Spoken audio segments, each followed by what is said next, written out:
Hello, everyone, and welcome to this presentation. Our topic for this afternoon will be on health lifestyle. So, um, we will look at the definition of health lifestyle and what are the components that make up a healthy lifestyle. So, according to WHO, a healthy lifestyle is a way of living that lowers the risk of being seriously ill or dying early. Being healthy means we have to be fit both physically, mentally, and emotionally. So, what are the benefits of a healthy lifestyle? Not only that it helps you as a person to enjoy your life, but it also helps your whole family as a whole. In that, when you're healthy, you are able to do more activities. You are not restricted due to any comorbidities that you might have, and it helps your family as a whole in that it reduces the burden of health that comes with supportive care that you need, and also being a healthy person who lives a healthy lifestyle, you become a role model to your family. There are 5 key areas that we will discuss to enable a person to live longer and enjoy a healthy lifestyle. In this presentation, we will focus mainly on the first one. So, out of the 5, so the first one will be a healthy diet and adequate water intake. Second point is a healthy physical activity level. The third one is a healthy body weight. Fourth would be no smoking, and the fifth is good and adequate sleep. So, our first point: what is a healthy diet? This, in relation to being a healthy person, how do we define a healthy diet? And the definition is healthy diet is a balanced diet which contains food from the 3 basic food groups that we have known from primary school. That is our energy food, our bodybuilding food, and our protective food.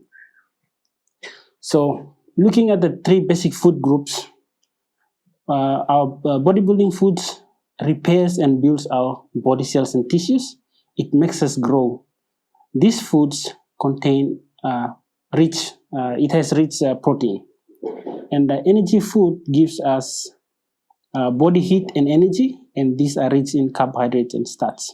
And our protective foods, they regulate and protect our body, and they are rich in minerals and vitamins. So from this diagram, you can see which foods are they when we talk about energy food, and which one are protective food, which are bodybuilding food.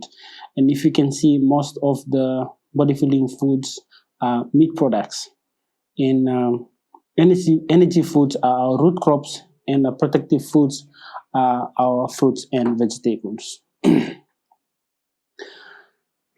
Okay, we have a food pyramid which helps us to decide which food to eat more and which one to eat less. So in that food pyramid, at the peak, you would notice that that contains most of the processed foods.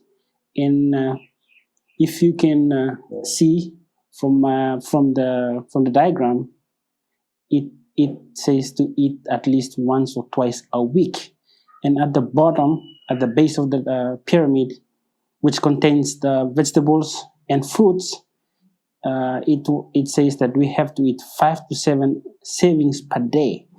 But most of us in this society where we are engaged in so many activities, we tend to turn this food pyramid upside down. So we tend to eat more of the processed foods, which is not healthy, and we eat less of our vegetables and fruits.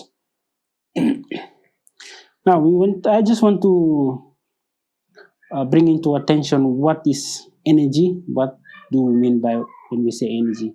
So energy is measured in calories, And 1 calorie is the amount of energy that it takes to raise the temperature of 1 gram of water by 1 degree Celsius. So in a diet, 4 calories of carbohydrate is that is what you find in 1 gram of carbohydrate. And in 1 gram of protein, there are 4 calories. In 1 gram of fat, you find 9 calories. So let's say, ideally, for adult, it is required that we eat about 1,600 to 3,000 calories. Now, if I am to require 2,000 calories, I would have to eat 500 grams of carbohydrate, 500 grams of protein, and 222.2 grams of fats. But I do understand that some of us, we tend to eat more fats than our carbohydrates and proteins. So I have a diagram that I want you to look at, and it shows the portion of how much we should take when it comes to the savings in a plate that we take. So you would notice that 40% should be allocated for our fruits and vegetables, and 30% for bread, cereals, and potatoes, 15% for proteins, which is meat products, 10% for dairy products, and sugars and fats are just 5%. So eat healthy to stay healthy. Now, I want to bring one more component to our attention this afternoon, and that is water. What is the importance of water? You would have known that about 60% of the human body, adult human body, is water. The brain and heart are composed of 73% water, and the lungs are about 83% water. The skin itself contains 64% water, and muscles and kidneys together, they contain 79% water. And you would have guessed it. Maybe you would have thought that bones are solid. Well, they contain 31% water as well. So generally, an adult would need about 3 liters per day. For males, and females would need approximately 2.2 liters. And this water comes in not just the liquid that we drink, it also comes from the food that we eat, which contain water. So once again, I have a diagram. I want you to look at it. It has the number of years and the amount of water that you need to drink per day. You will notice that as you grow older, you are required to drink more water. And also for pregnant and lactating women, they are advised to drink more than 300 mils of water per day, more than the average adult. And for lactating women, 600 to 700 mils per day. This is due to the fact that the pregnant woman and lactating woman are drinking for 2 persons. So I just want to bring into our attention what are the functions of water in our body. So water itself is a vital nutrient to life of every cells.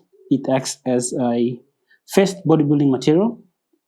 Secondly, it regulates our internal body temperature by sweating and respiration. You would notice that when you are hot, you sweat, and the sweat cools you off. Thirdly, carbohydrates and proteins that our bodies use as food are metabolized and transported by water in the bloodstream. Also, water assists in flushing away waste products through urine. Water acts as a shock absorber for the brain, spinal cord, and the fetus. Brain itself is not anchored to any muscle or tendon. It is just floating within the skull. So it's like it's floating in a jug of water. So when there's it comes to contact with the material, the water serves as material that slows the brain from accelerating as it compacts the skull.